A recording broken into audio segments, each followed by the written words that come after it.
Hello friends, स्वागत है आप सभी का आज के इस नए टॉपिक पर। फ्रेंड्स, आज के इस टॉपिक में पढ़ेंगे हम लोग मॉडर्न इंडियन हिस्ट्री से रिलेटेड इंपॉर्टेंट क्वेश्चन। फ्रेंड्स, अभी के समय में जितने भी कंपटीशन के एग्जाम हो रहे हैं, सारे के सारे क्वेश्चन जो होते हैं आधुनिक भारत के इतिहास से ही रिलेटेड पूछे जाते हैं। इसलिए फ्रेंड्स, मैं आपके लिए लेकर आया हूँ मॉडर्न इंडियन हिस्ट्री से रिलेटेड 20 इंपॉर्टेंट क्वेश्चन, जो आपके एग्जाम के दृष्टिकोण से काफ़ी ज़्यादा यूजफुल होने वाली है। इसलिए फ्रेंड्स, वीडियो के अंत तक जरूर बने रहना ताकि आपको इस क्लास के ज़्यादा से ज़्यादा बेनिफिट मिल सके। तो चलिए फ्रेंड्स, आज की क्लास को शुरू करते हैं फर्स्ट क्वेश्चन से। फर्स्ट क्वेश्चन है हमारा टीपू सुल्तान की राजधानी थी। यानी कि फ्रेंड्स, चार ऑप्शन दिए गए हैं, आपको इनमें से चयन करना है कि टीपू सुल्तान की राजधानी क्या थी, जो आधुनिक भारत के मराठा साम्राज्य के काफी प्रसिद्ध शासक थे। श्रीरंगपट्टनम, ऑप्शन बी है मैसूर, ऑप्शन सी है बेंगलोर और ऑप्शन डी है भाग्यनगर। तो इसके राइट आंसर कीजिएगा friends, option number A Srirangapatnam. Tipu Sultan की राजधानी क्या थी? श्रीरंगपट्टनम। नेक्स्ट क्वेश्चन है हमारा, रॉबर्ट क्लाइव को बंगाल का गवर्नर बनाया गया था, यानी कब बनाया गया था? 1756 ईस्वी में, 1757 ईस्वी में, 1758 ईस्वी में और 1759 ईस्वी में। तो इसके राइट आंसर कीजिएगा फ्रेंड्स, ऑप्शन नंबर सी 1758 ईस्वी में। यानी कि भारत में 1758 ईस्वी में रॉबर्ट क्लाइव को बंगाल का गवर्नर बनाया गया था। नेक्स्ट क्वेश्चन है हमारा, भारत का प्रथम गवर्नर जनरल कौन था? भारत का प्रथम गवर्नर जनरल कौन था? ऑप्शन है आपके Warren Hastings, Cornwallis, option C है विलियम बेंटिंग और ऑप्शन डी है लॉर्ड कैनिंग। इसके राइट आंसर हो जाएंगे friends, option number C William Bentinck.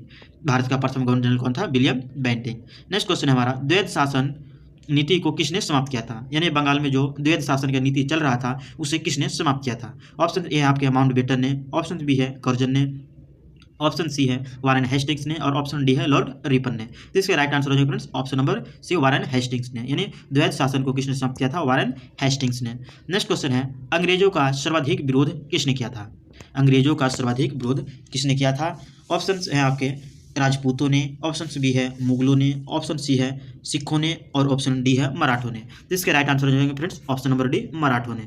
अंग्रेजों का सर्वाधिक विरोध किसने किया था? तो आंसर हो जाएगा आपके मराठों ने। नेक्स्ट क्वेश्चन हमारा, प्लासी का युद्ध 1757 ईस्वी में अत्यधिक ऐतिहासिक महत्व का था, क्योंकि प्लासी का युद्ध जो हुआ था फ्रेंड्स 1757 ईस्वी में, ये अत्यधिक ऐतिहासिक महत्वपूर्ण है क्योंकि ऑप्शन ए आपके इसने भारत में फ्रेंच शक्ति का अंत किया, या फिर इसने बंगाल में ब्रिटिश वर्चस्व के लिए मार्ग प्रशस्त किया और इसके बाद संपूर्ण भारत पर ब्रिटिश नियंत्रण के लिए रास्ता खुला, या फिर ऑप्शन डी है एडमिरल वाटसन और कर्नल क्लाइव के अधीन सारी सेना का सफाया हो गया, या फिर ऑप्शन डी है सिराजुद्दौला के खिलाफ सभी विश्वासघाती मारे गए। जिसके राइट आंसर हो जाएंगे फ्रेंड्स 6 का ऑप्शन नंबर बी, इसने बंगाल में ब्रिटिश वर्चस्व के सभी मार्ग प्रशस्त किए और इसके बाद संपूर्ण भारत पर ब्रिटिश नियंत्रण के लिए रास्ता खुल गया। तो ध्यान रखना है, 1757 का मुख्य उद्देश्य था यह प्लासी का युद्ध जो हुआ था।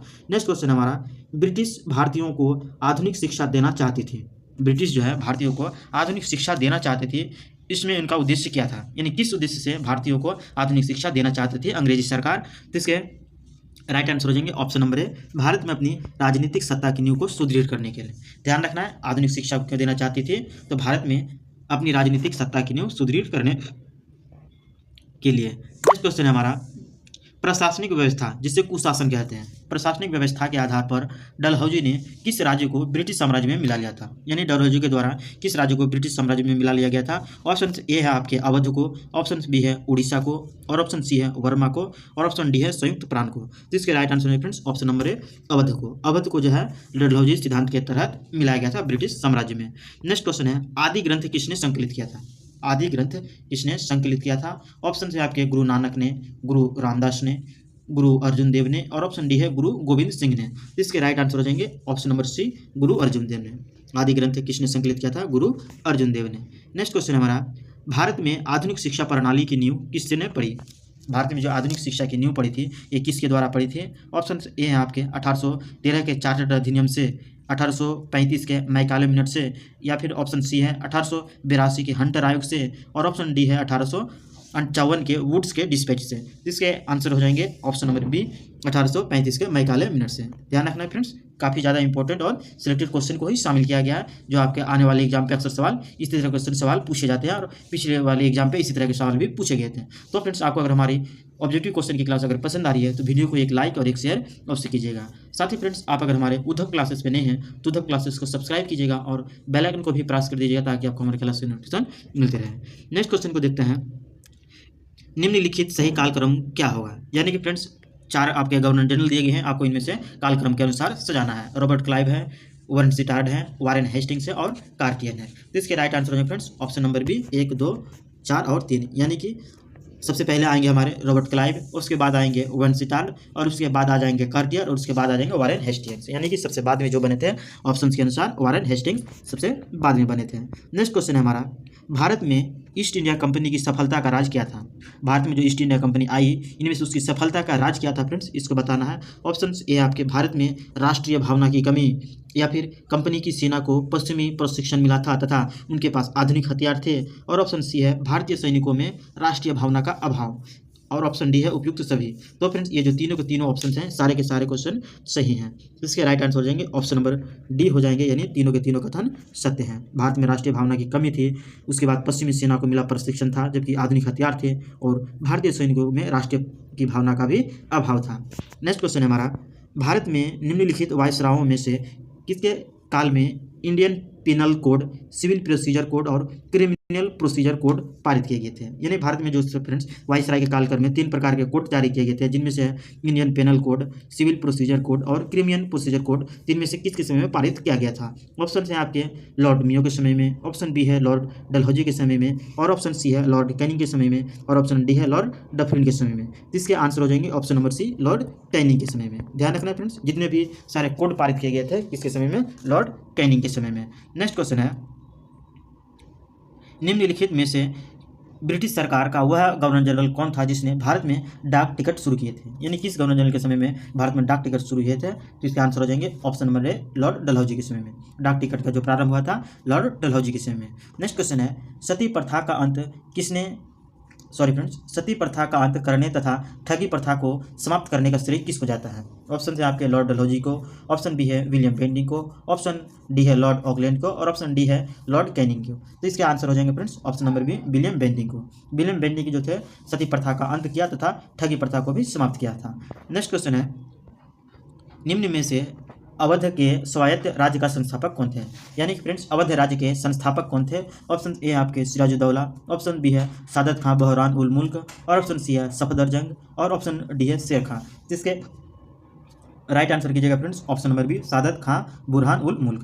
सादर खां बुरहान उल मुल्क के द्वारा स्वायत्त राज्य का संस्थापक माना जाता है, अवध के स्वायत्त राज्य का संस्थापक। नेक्स्ट क्वेश्चन है, निम्नलिखित में से किसने मीर कासिम तथा सिराजुद्दौला के साथ मिलकर अंग्रेजी ईस्ट इंडिया कंपनी पर युद्ध घोषित किया और वे बाद में बक्सर के युद्ध में अंग्रेजों से पराजित हुए? तो ऑप्शन ए है आपके जहांदार शाह, ऑप्शन बी है फरुख शेर, ऑप्शन सी है मोहम्मद शाह, और ऑप्शन डी है आलम शाह। जिसके आंसर हो जाएंगे friends option number D, Shah Alam द्वितीय। शाह आलम द्वितीय ने मीर कासिम तथा सिराजुद्दौला के साथ मिलकर अंग्रेजी ईस्ट इंडिया कंपनी को युद्ध को घोषित किया और बाद में बक्सर के युद्ध में पराजित हो गया था।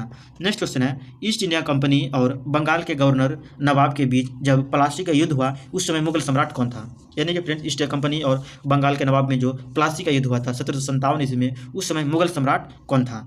ऑप्शन ए आपके आलम शाह, उसके बाद अजीमुद्दीन आलमगीर द्वितीय, उसके बाद है ऑप्शन सी है मोहम्मद शाह, और ऑप्शन डी है आलम शाह द्वितीय। तो इसके राइट आंसर है friends option number B, Azimuddin Alamgir द्वितीय। अजीमुद्दीन आलमगीर द्वितीय जो थे उस समय मुगल सम्राट के शासक हुआ करते थे जब ईस्ट इंडिया कंपनी और बंगाल के नवाब के बीच प्लासी का युद्ध हुआ था।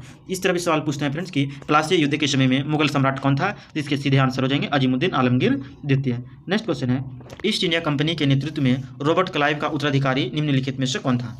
ईस्ट इंडिया कंपनी जो बना था उसके बाद रॉबर्ट क्लाइव उसका उत्तराधिकारी बना था, किसके बाद बना था? ऑप्शन ए है आपके विलियम बेंटिंग के समय में, ऑप्शन बी है कार्नेवालिस के समय में, ऑप्शन सी है हेस्टिंग के समय में, और ऑप्शन डी है बिलेजली के समय में। तो इसके राइट आंसर है फ्रेंड्स ऑप्शन नंबर सी, वह हेस्टिंग्स के। हेस्टिंग के बाद ही रॉबर्ट क्लाइव का उत्तराधिकारी बना था। यानी कि फ्रेंड्स ईस्ट इंडिया कंपनी के नेतृत्व में जो चल रहा था उस समय रॉबर्ट क्लाइव का उत्तराधिकारी बना था हेस्टिंग्स। नेक्स्ट क्वेश्चन है, अब जो आज की क्लास का आखिरी क्वेश्चन है फ्रेंड्स, नवाब सिराजुद्दौला एवं ईस्ट इंडिया कंपनी के बीच संघर्ष का प्रमुख कारण क्या था?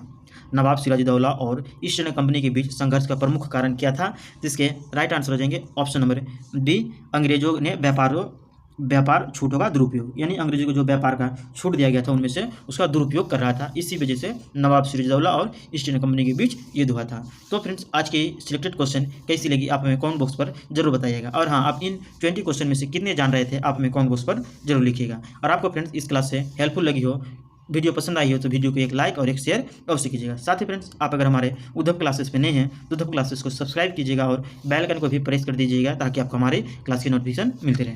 अब फिर मिलते हैं इसी तरह के इंपॉर्टेंट क्वेश्चन के साथ नेक्स्ट वीडियो में। तब तक हंसते रहिए, मुस्कुराते रहिए। आपका दिन शुभ हो। धन्यवाद।